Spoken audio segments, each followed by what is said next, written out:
तेल बाजार में बड़े कदम से वैश्विक ऑयल मार्केट में हलचल मच गई है। देश के रिकॉर्ड स्तर पर करीब 3.7 से 3.8 मिलियन बैरल प्रतिदिन तक सप्लाई बढ़ा दी गई है, जिससे बाजार में ओवर सप्लाई की स्थिति बनती दिखाई दे रही है। ये बढ़ोतरी खासतौर पर तब आई जब यूएई ने ओपेक प्लस की पाबंदियों से बाहर निकलकर अपनी उत्पादन क्षमता को खुलकर इस्तेमाल करना शुरू कर दिया है। इस फैसले का सीधा असर तेल की कीमतों पर पड़ा है।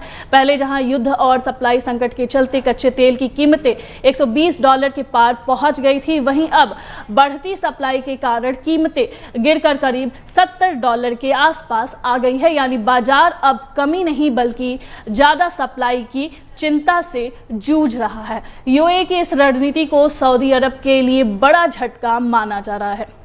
ओपेक में लंबे समय से सऊदी अरब की पकड़ मजबूत रही है, लेकिन यूएई के बाहर निकलने और ज़्यादा उत्पादन करने से इस समूह की ताकत कमज़ोर पड़ती दिख रही है।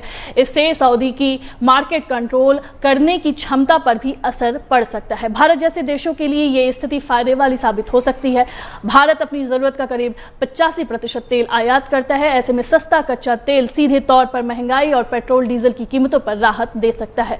ज़्यादा सप्लाई का मतलब है कि भारत को बेहतर दाम पर तेल मिलने की संभावना बढ़ जाती है। इसके अलावा स्ट्रेट ऑफ हॉर्मुज जैसे अहम रूट के फिर से खुलने और सप्लाई सामान्य होने से भी बाजार में स्थिरता आई है।